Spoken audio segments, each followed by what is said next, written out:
Rồi cầu nguyện đi rồi mới thổi. Chắp tay lại cầu nguyện cái gì? Chúc bà ngoại nhanh Nhanh gì?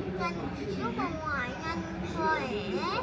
Cô ước nguyện cho con mà ước nguyện cho bà ngoại à? Trời ơi, yêu bà ngoại thế nha. Rồi thổi đi. Rồi chúc mừng sinh nhật bạn Biên, giữ cái đèn cày lại nha.